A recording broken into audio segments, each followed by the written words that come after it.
The first time I saw Emma Mitchell, she was painting clouds on the ceiling of the art club room. Her auburn hair caught the afternoon sunlight streaming through the windows, creating a halo effect that made her look almost ethereal. I, Nathan Collins, stood frozen in the doorway, a transfer student schedule clutched in my trembling hands, wondering if I'd walked into a dream instead of my new high school. "You might want to close your mouth before you catch flies," a voice teased from behind me. I turned to find a girl with the same auburn hair as Emma, but with striking green eyes instead of Emma's deep brown ones. "I'm Sarah, Emma's sister. And you must be the new kid everyone's talking about." I didn't know then that Sarah's appearance would be the beginning of both everything and nothing. Westbrook High was nothing like my old school in Connecticut. Here in suburban Chicago, everything seemed bigger, brighter, and somehow more significant. Maybe it was because I was a junior now, or maybe it was because of Emma Mitchell and her cloud-painted ceilings. I joined the art club that very day, even though I couldn't draw to save my life. Emma was the club president, and watching her teach other students about perspective and shading became the highlight of my otherwise mundane days. She had this way of explaining things that made even the most complex techniques seem achievable, her hands moving animatedly as she spoke, her eyes lighting up with passion. But 2 weeks later, she quit. No explanation, no goodbye, just an empty seat where she used to sit and clouds on the ceiling that seemed a little grayer than before. Sarah told me Emma had joined the photography club instead, her voice carrying a note of confusion that matched my own bewilderment. So I joined the photography club. I learned about apertures and shutter speeds, ISO settings and composition rules. I watched Emma from across the darkroom as she developed her photos, her face illuminated by the red safety light, making her look like she belonged in one of her own artistic shots. But just as I was beginning to understand the difference between f-stops and focal lengths, she disappeared again. This time, she'd moved to the drama club. And so began my great migration through Westbrook High's extracurricular activities. Every time Emma left a club, I joined it, always one step behind, following her shadow like a sunflower tracking the sun across the sky. Chess club, debate team, environmental committee, creative writing society, I became a jack of all trades, master of none, collecting skills I never wanted just to be in the same room as her.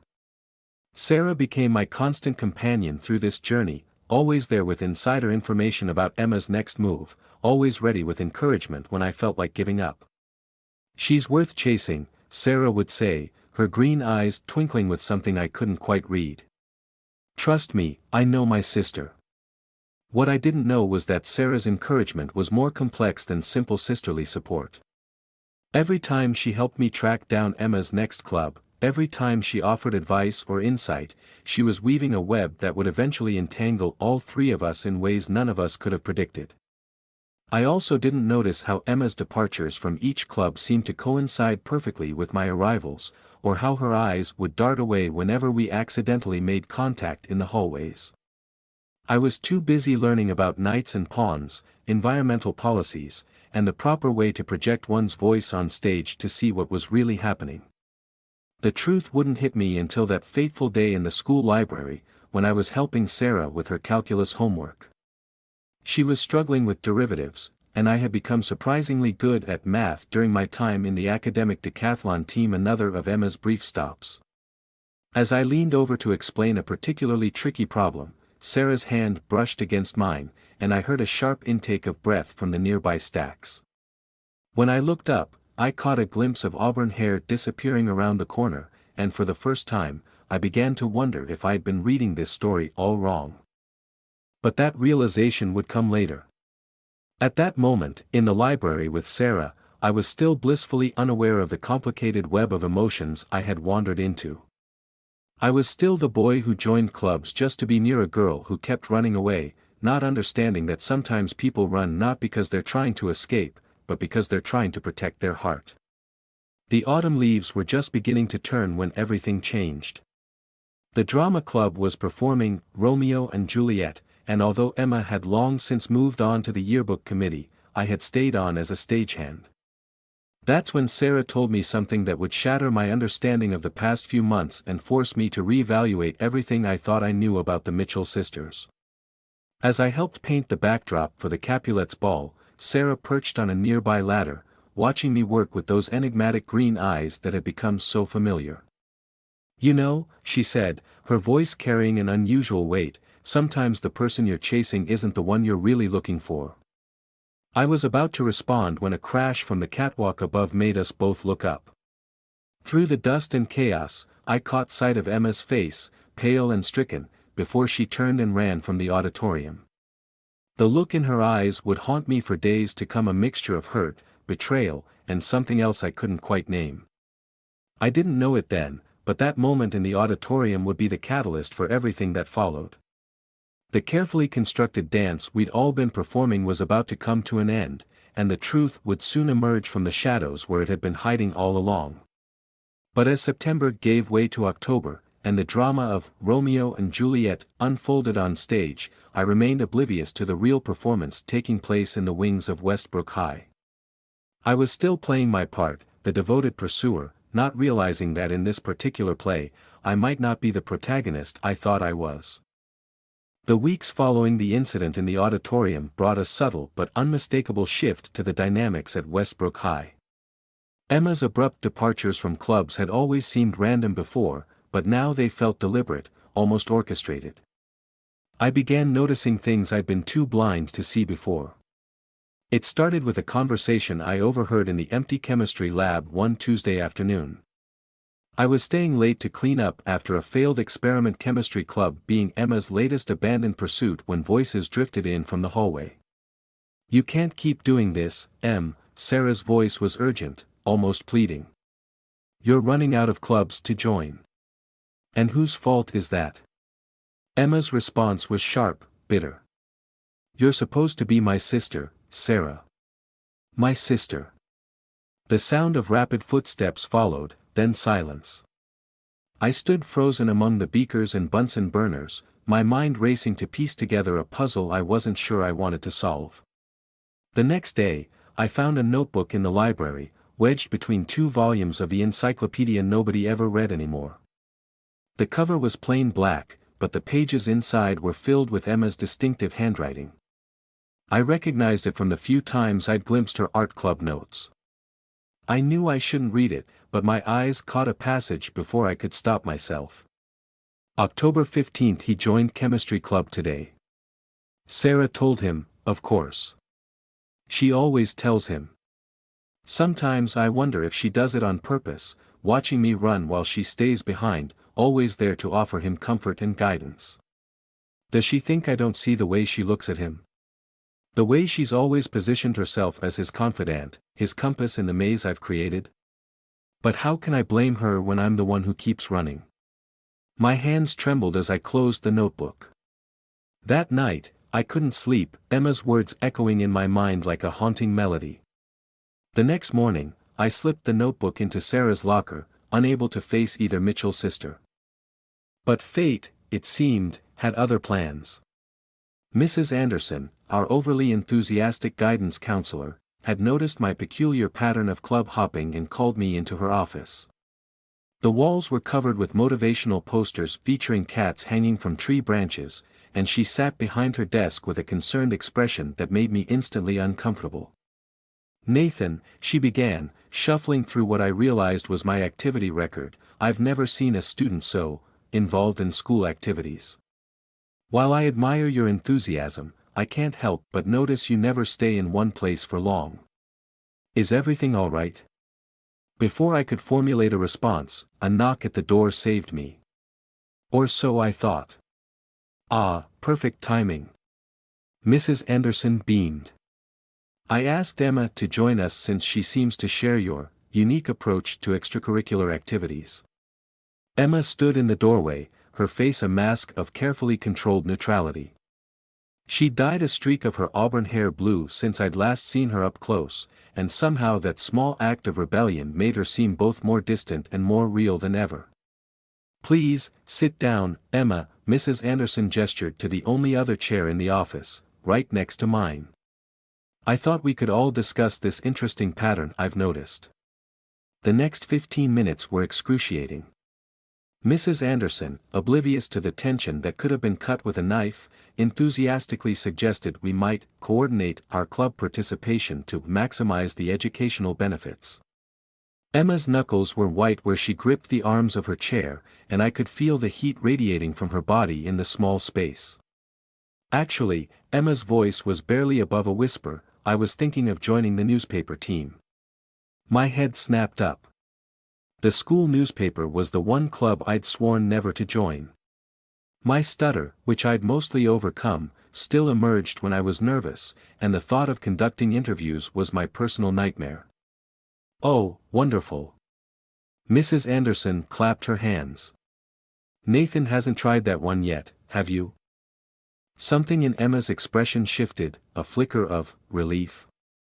But before I could analyze it, Sarah appeared in the doorway, another one of those perfectly timed entrances that I was beginning to suspect weren't coincidental at all. Sorry to interrupt, she said, not looking sorry at all, but Emma, Mom just called. Dad's had an accident at work. The color drained from Emma's face as she bolted from her chair.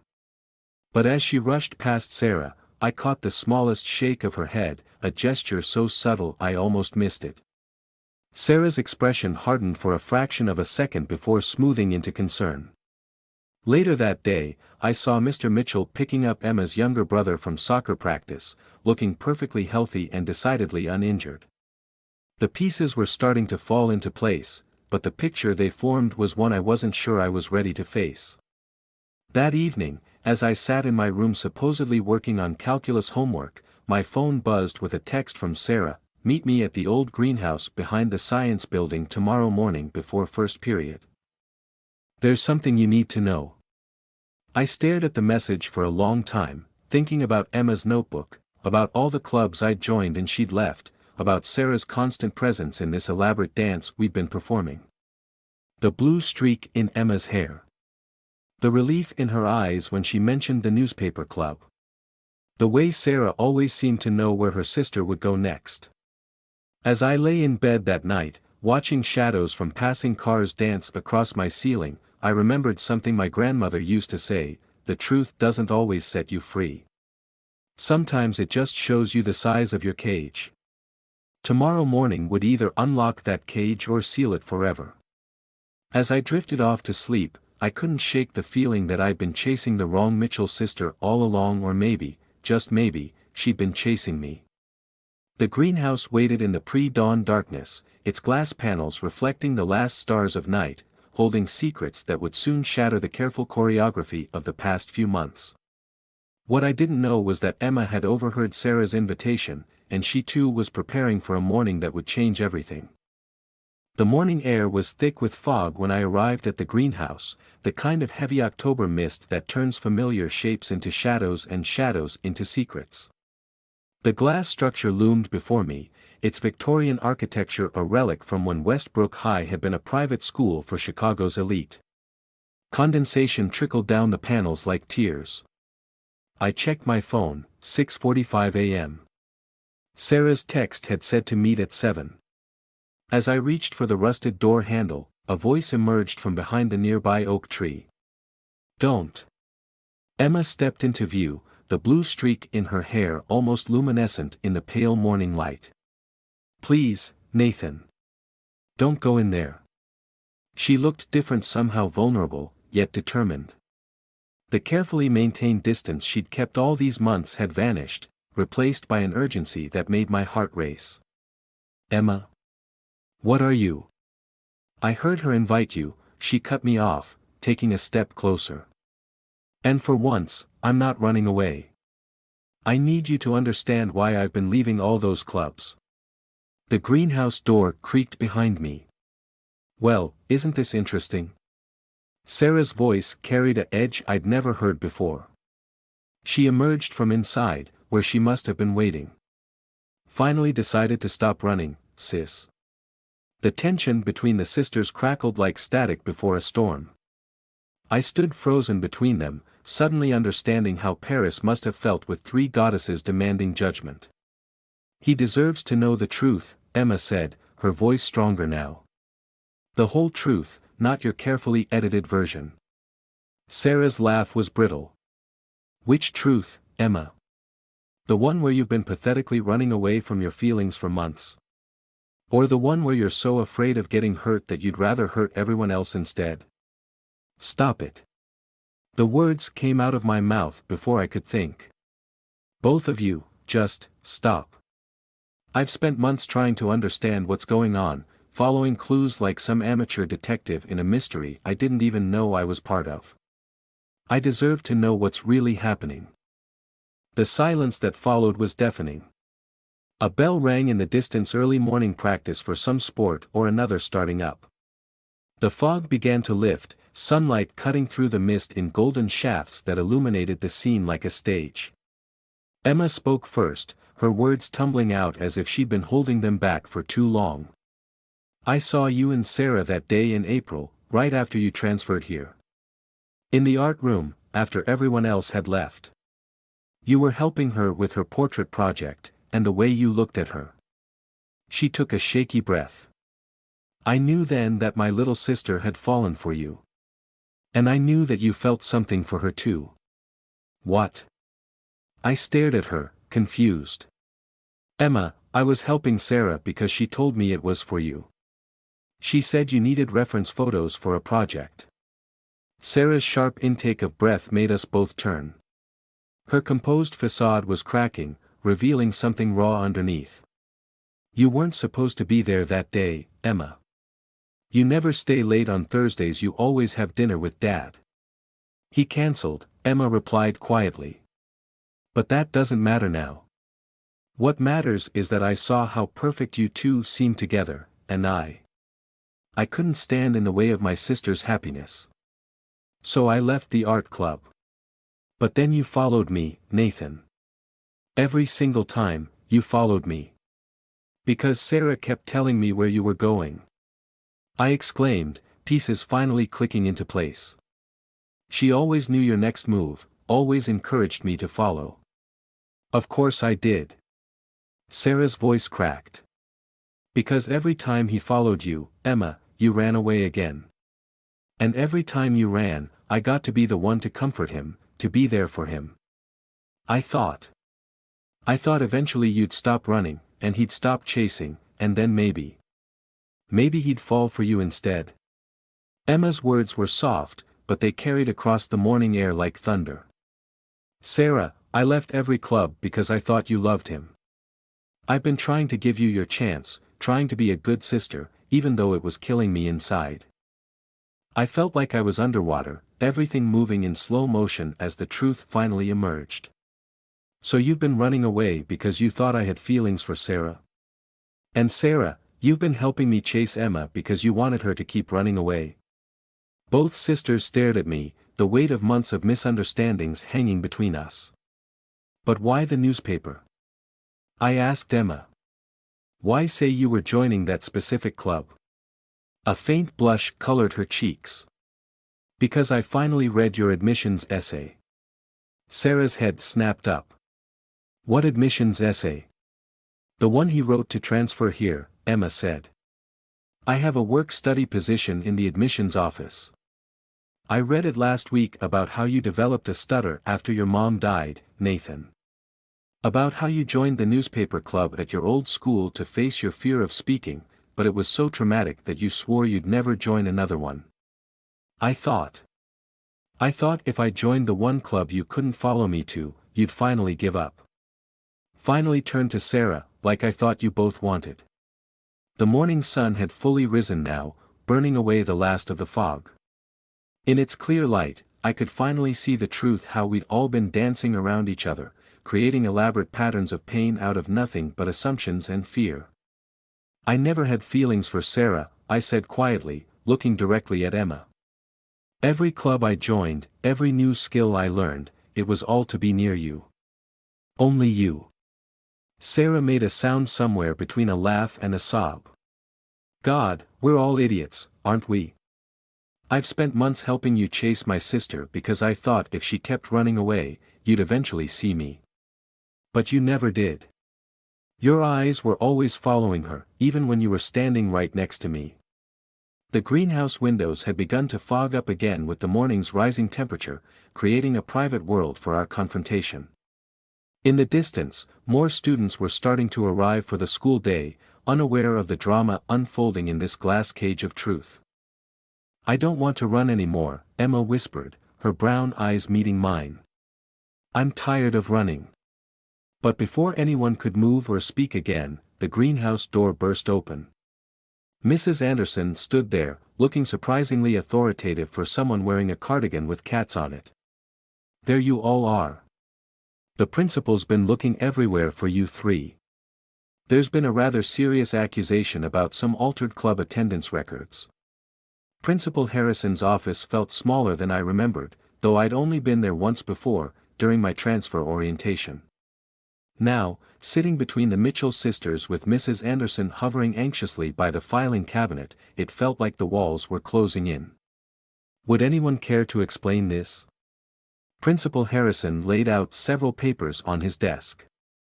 I recognized them immediately: club attendance sheets, each one bearing familiar signatures in varying shades of ink.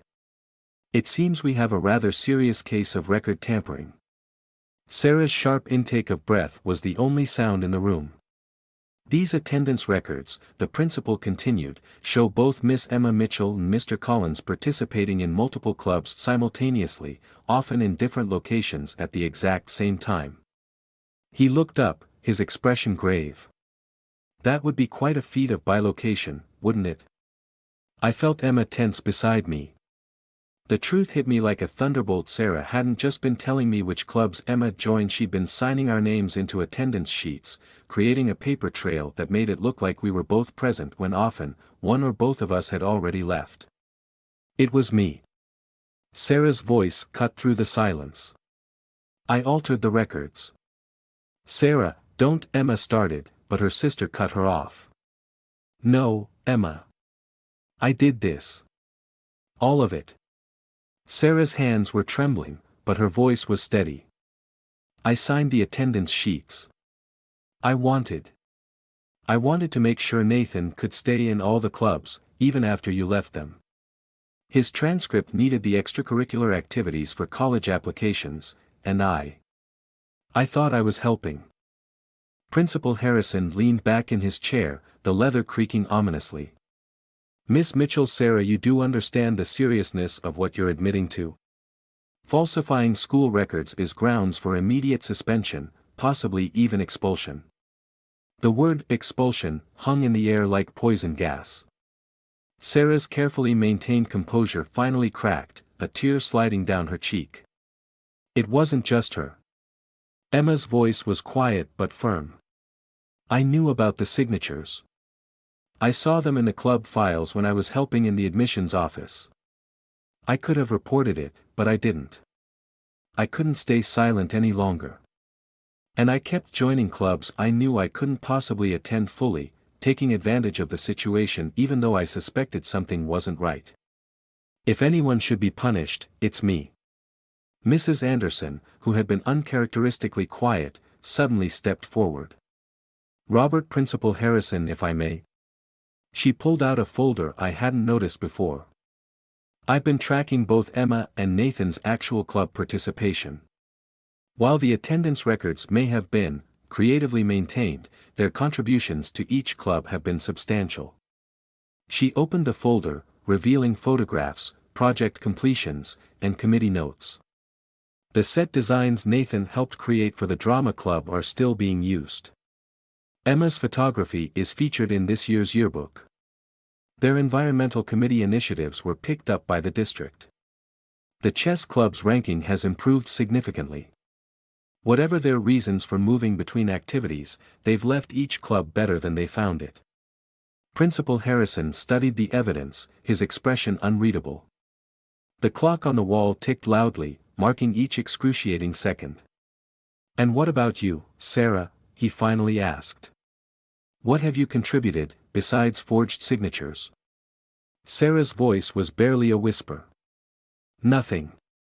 I just wanted. She couldn't finish the sentence, but she didn't have to. We all knew what she'd wanted, the same thing we'd all been chasing in our own ways. The principal sighed heavily. "Mrs. Anderson, would you please escort Miss Sarah Mitchell to the guidance office?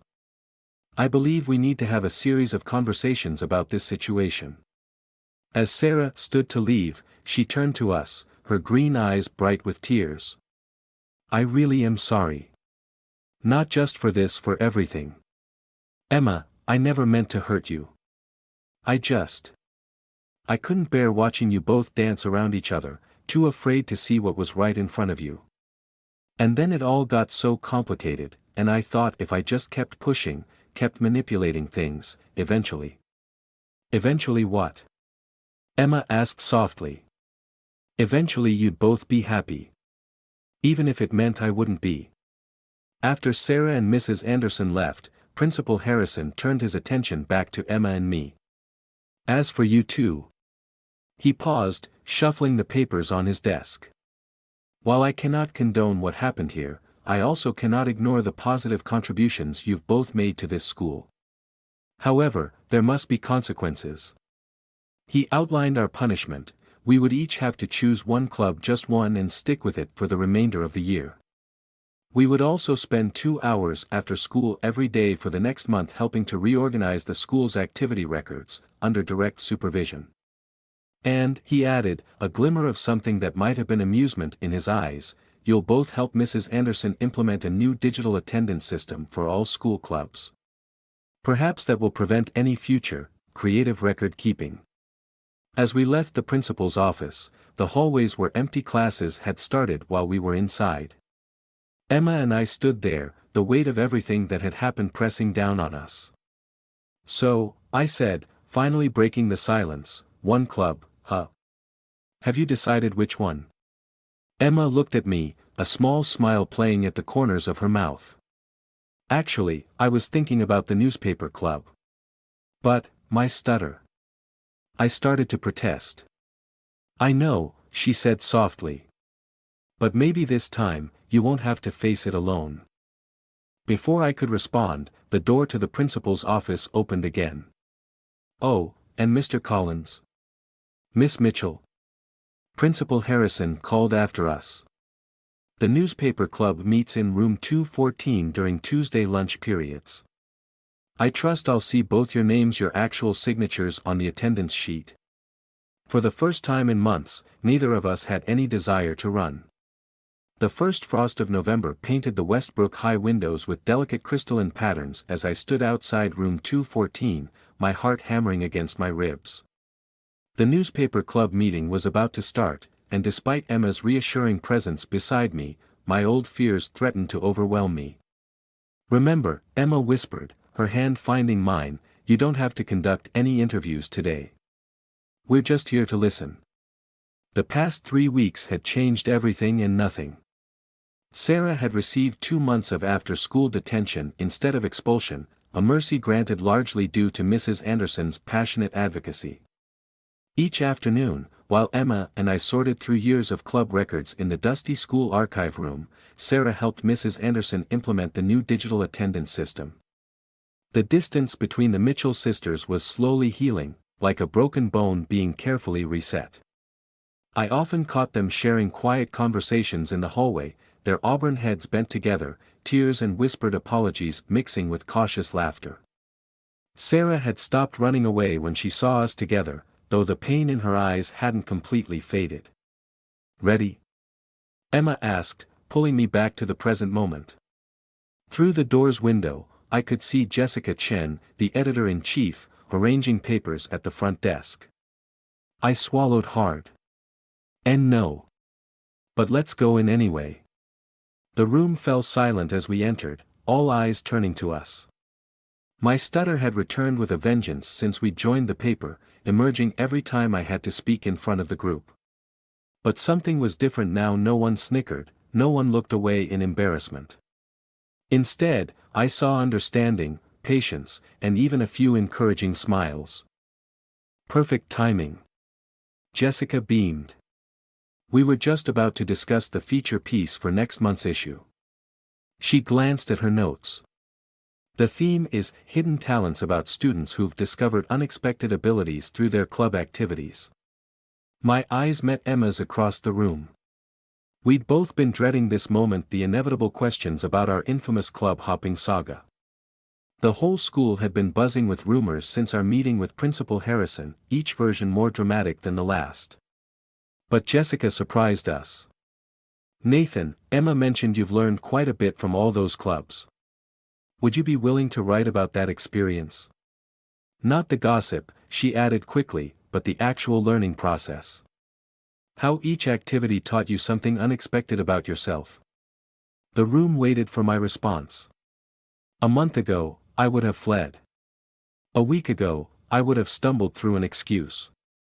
But today, something shifted inside me. I think, I began, then took a deep breath, remembering the breathing exercises Emma and I had been practicing. I think that's exactly what this story needs to be about. Not just my experience, but everyone's. How sometimes we find ourselves by getting lost first. After the meeting, Emma and I walked to the archive room for our daily record sorting duty. Sarah was already there, updating the new database with Mrs. Anderson. The awkwardness that had initially plagued these sessions had gradually transformed into a comfortable routine. "How was the paper?" Sarah asked, looking up from the computer. The genuine interest in her voice was new, part of her own journey of healing. "Nathan's going to write a feature article," Emma announced proudly, squeezing my hand. "About the clubs?" Sarah's fingers stilled on the keyboard. "About growth," I corrected. "About how sometimes the wrong turns lead us to the right places." Sarah's smile was small but real. "I'd like to read that." As we settled into our usual tasks, Emma organizing files, me updating the index, and Sarah entering data, I thought about the article I would write. About how I'd transferred to Westbrook High hoping for a fresh start, only to find myself caught in a complex web of emotions and misunderstandings. About how running away had somehow led us all exactly where we needed to be. Later that evening, as Emma and I sat in the school courtyard waiting for her dad to pick us up, she pulled out her sketchbook. The page she opened to showed a familiar scene: the greenhouse at dawn, 3 figures caught in a moment of truth. "I've been thinking about doing a series," she said, adding subtle shading to the fog around the glass walls. "About places in the school that hold stories. The greenhouse, the archive room, the newspaper office. The art room where it all started," I added softly. She looked up, her brown eyes meeting mine. "You know, I never finished that ceiling in there. The clouds are still incomplete." "Maybe that's okay," I said. "Maybe some things are better left unfinished, so we have a reason to go back." The winter light was fading, casting long shadows across the courtyard. In the distance, we could see Sarah leaving the computer lab, her solitary figure silhouetted against the sunset. She paused when she saw us, then, after a moment's hesitation, changed direction and walked over. "The database is nearly complete," she announced, sitting on the bench across from us. "Mrs. Anderson says we're revolutionizing the school's record-keeping system." A hint of her old mischief sparkled in her green eyes. "Though I doubt anyone will ever match our creative approach to attendance." We all laughed, the sound echoing off the brick walls. It felt good, real, like something broken had finally been mended, even if the cracks would always show. The first snowflakes of the season began to fall, tiny crystals catching in Emma's hair and on Sarah's eyelashes. I thought about all the clubs I'd joined trying to chase a dream, only to find that the real dream had been about learning to stay in one place, with one person, being truly present. Emma closed her sketchbook, but not before I caught a glimpse of what she'd added to the greenhouse scene: 3 sets of footprints in the morning frost, not running away, but walking forward, together.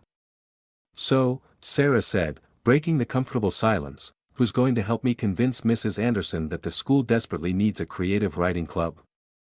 I have some stories I think I'm finally ready to tell." Emma reached across the space between them, taking her sister's hand. "I think we all do." Above us, the clouds parted briefly, revealing a star-studded sky. The same stars that had witnessed our chase across countless club rooms now watched as we sat together, no longer running, no longer hiding, just being. And somehow, that was enough. After all, every good story needs an ending. But the best ones leave room for a new beginning. The next morning, I walked into room 214 without hesitation. My article for the school paper sat ready in my folder, its title carefully typed at the top of the page, "The Art of Standing Still, What I Learned from Chasing Shadows Through Every Club in School." And for the first time since my mother's death, when I read it aloud to the club, I didn't stutter once.